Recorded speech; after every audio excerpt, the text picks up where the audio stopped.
The drought had broken 3 families in the valley that year, but it was the Hartley farm that stood as the clearest testament to what hard luck could do to a household once strong enough to withstand almost anything.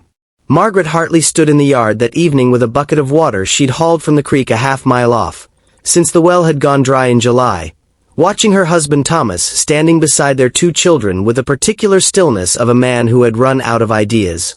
Behind them, the barn that Thomas's father had built with his own hands 30 years before leaned at a broken angle.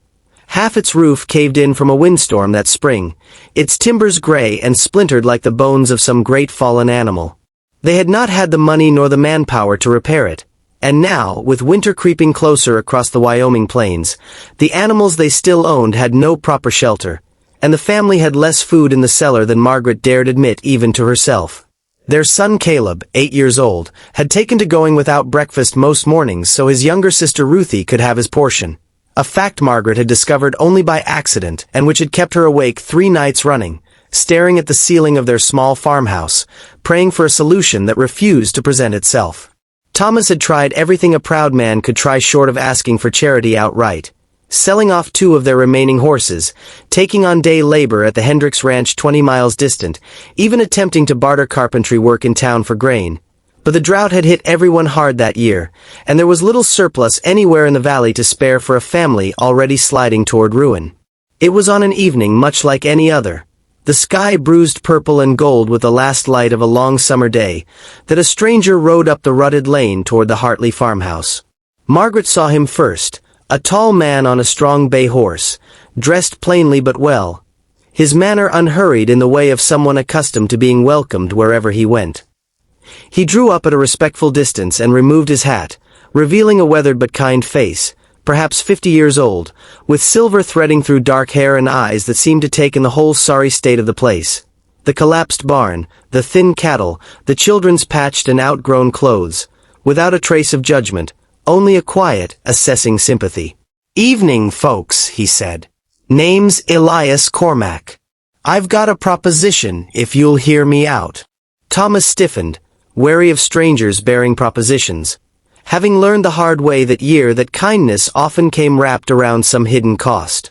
But something in the man's steady gaze made him nod, and Elias continued. "I own a spread up near Laramie, bigger than I rightly need for one old widower and a handful of ranch hands. I've got more grain in my stores than I know what to do with this season, good fortune having smiled on my herds when it seems to have turned its back on most everyone else in this territory. I'm not in the business of handing out charity, understand. I've seen too many good men broken by that kind of thing, but I am in the business of fair trade." He gestured toward the ruined barn behind them.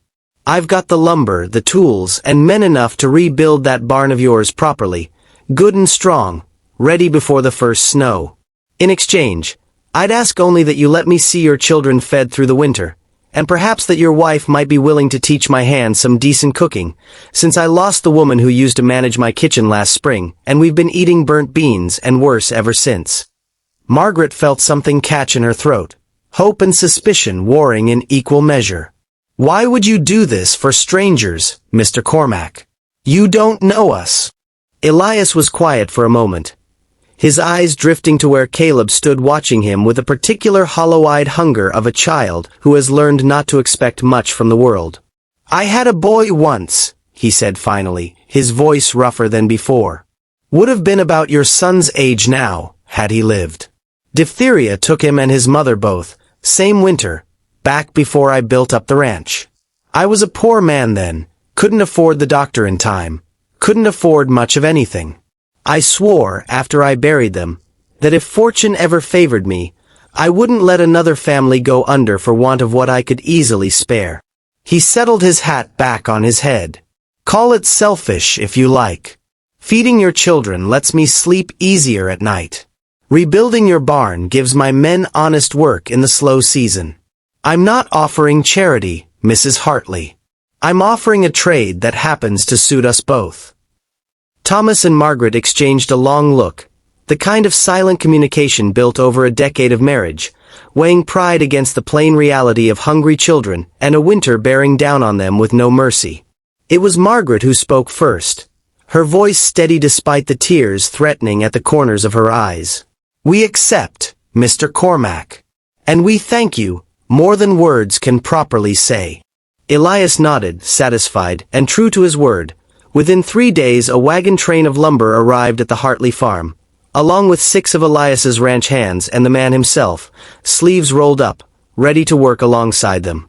The rebuilding of the barn became, over the following weeks, something of a community event, as neighboring families, seeing the activity and the evident goodwill behind it, began arriving to lend their own hands, bringing with them what small surplus they could spare. A sack of potatoes here, a jar of preserves there. As though Elias's generosity had cracked open some reservoir of communal spirit that the hard year had nearly extinguished. Margaret found herself cooking for a dozen or more men some evenings, and though the work was exhausting, she felt something in her chest loosen for the first time in months, a tightness she hadn't even realized she'd been carrying. It was during these weeks of shared labor that Margaret and Elias found themselves talking more than either had perhaps expected. Conversations that began as practical exchanges about supplies and provisions but gradually deepened into something more personal.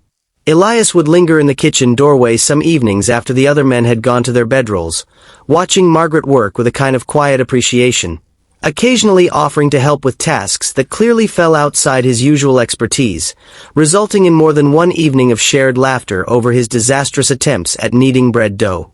Margaret found herself looking forward to these small moments more than she cared to admit, even as guilt pricked at her conscience. Not because anything improper had occurred, but because Thomas had grown increasingly withdrawn as the weeks passed. His pride wounded by circumstances that required him to accept help he could not reciprocate in kind. Thomas Hartley was not a cruel man, nor an unkind one, but he was a proud one, raised by a father who had taught him that a man's worth was measured by his ability to provide for his family without assistance from anyone. Watching Elias Cormac rebuild his barn, watching his children's cheeks fill out again on food he had not earned, watching his wife's laughter ring out over conversations with another man, even innocent ones, ate at something fundamental in Thomas's sense of himself. He said nothing of this to Margaret, burying his resentment beneath long hours of labor and short, clipped responses to her attempts at conversation. Until one evening, 3 weeks into the barn's reconstruction, the tension finally broke. Margaret found Thomas alone in the half-finished barn after the other men had left for the evening, sitting on an overturned crate, staring at nothing in particular. "You've hardly spoken 2 words to me all week," she said, settling beside him despite his obvious desire for solitude. "What's troubling you, Thomas?"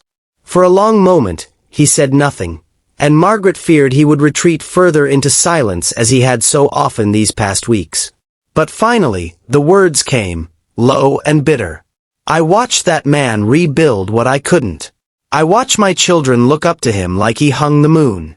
I watch you laughing with him in the kitchen while I've got nothing to offer this family but debt and a broken barn I couldn't even fix myself." He turned to face her, and Margaret saw, beneath the anger, a raw vulnerability that broke her heart. "What kind of man am I, Margaret, if a stranger has to feed my own children?"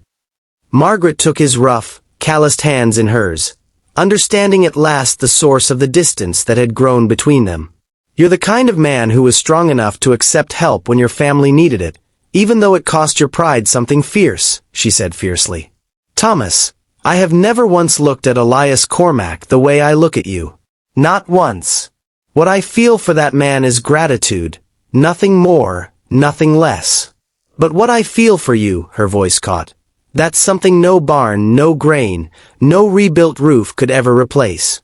Our children don't look up to him instead of you.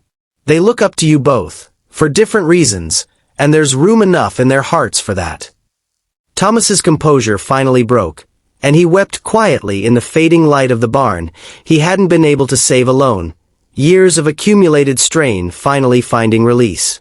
Margaret held him, and it was in this moment, unbeknownst to either of them, that Elias himself appeared in the barn doorway, having returned to retrieve a forgotten tool, and quickly withdrew, understanding immediately that he had stumbled upon something private and profound. He resolved then to step back somewhat from the easy familiarity he developed with Margaret, recognizing that his presence, however well-intentioned, had inadvertently strained something precious between husband and wife. The following morning, Elias approached Thomas directly while the man worked alone on the barn's new roof beams, and spoke plainly. "I owe you an apology, Hartley. I came here to help your family, not to make a man feel small in his own home. I've been thoughtless about how my presence might weigh on you, and I'm sorry for it." Thomas, startled by the directness of the older man's words, found his lingering resentment softening somewhat in the face of such honest acknowledgement. "The truth is," Elias continued, "watching you and Margaret and those 2 children of yours has reminded me of everything I lost and everything I never got the chance to build. I got carried away, maybe, enjoying being around a family again. That wasn't fair to you." He extended a calloused hand. "I'd like to finish this barn properly, and then I'll be on my way back to Laramie, if that suits you better." Thomas studied the man for a long moment, then shook his hand firmly. "You've done more for my family than I can ever repay, Cormac. I won't forget it. But maybe it's best, once the barn's done, that we find our own footing again." "No offense meant." "None taken," Elias said, and meant it. A man rebuilding his pride is harder work than rebuilding a barn, but it's work only he can do himself. "I respect that." The barn was completed within the month, standing sturdy and strong against the Wyoming winter that arrived shortly after, its fresh timber a stark, hopeful contrast against the browning autumn landscape. On the day Elias and his men prepared to depart, the whole Hartley family gathered in the yard to see them off, Ruthie clutching a small carved wooden bird Elias had made for her during quiet evenings by the fire, Caleb standing tall and healthier than he'd looked in months, Margaret and Thomas standing together, their earlier tension resolved into something stronger and more grounded than before. "You've given us more than a barn, Mr. Cormac," Thomas said, extending his hand one final time. "You've given us a chance to remember what community means, out here where it's easy to forget." Elias nodded, visibly moved. "You've given me something too, Hartley. A reminder of what I'm still capable of feeling, after all these years of just going through the motions on that big empty ranch of mine." He looked toward Margaret and the children, his expression warm but appropriately measured now, the boundaries between them clearly and respectfully redrawn. "Perhaps I'll visit again next season, if you'll have me, not out of obligation, but as a friend of this family. I find I'm rather fond of you all." "You'll always be welcome here," Margaret said sincerely, and the sentiment carried no complications now, only genuine gratitude and the particular warmth that comes from having weathered hardship alongside good people. As Elias rode away down the lane, the newly rebuilt barn standing proud behind them, Thomas wrapped his arm around Margaret's shoulders, watching their children wave enthusiastically at their departing benefactor. "I was wrong to let pride blind me to what really mattered," Thomas admitted quietly. "You and the children, safe and fed, that's what matters. Not whether I did it alone." Margaret leaned into him, feeling the solid warmth of her husband beside her, the barn standing strong at their backs, her children laughing in the golden autumn light. "We did it together, Thomas. You, me, the children, even a stranger who happened to have more grain than he needed and a heart big enough to share it. That's not weakness. That's how families survive out here, not alone, but together, with whatever help finds its way to your door." That winter proved the mildest the valley had seen in years, as though the land itself had taken notice of the kindness exchanged upon it and offered mercy in return. The Hartley farm not only survived but began, slowly, to thrive again, their livestock sheltered safely through the cold months, their children growing strong and healthy, their marriage deepened and strengthened by having weathered both hardship and the complicated emotions that assistance from an outsider had briefly stirred between them. Elias Cormac did return the following spring, as promised, bringing with him not just grain and lumber this time, but a genuine friendship that would endure for years, evolving into something like family in all but blood, an honorary grandfather to Caleb and Ruthie, a trusted friend to Thomas, and a man Margaret would always remember as the stranger who had appeared at their darkest hour and asked for nothing but the chance to do good in a world that had taken everything from him first. Years later, when Caleb Hartley had grown into a man himself and inherited the very barn Elias had helped rebuild, he would tell his own children the story of the stranger who had once ridden up their lane with an offer that saved their family, not as a tale of charity given and received, but as a lesson in the quiet, powerful truth that sometimes the very thing that breaks a family's pride is also the thing that teaches them what pride was truly meant to protect all along. Not independence at any cost, but the people you're fighting to keep safe, fed, and together, no matter whose hands help carry that weight. If this story moved you, please subscribe and ring the notification bell for more heartfelt frontier stories of hardship, hope, and the kindness of strangers. Your support helps keep these stories alive.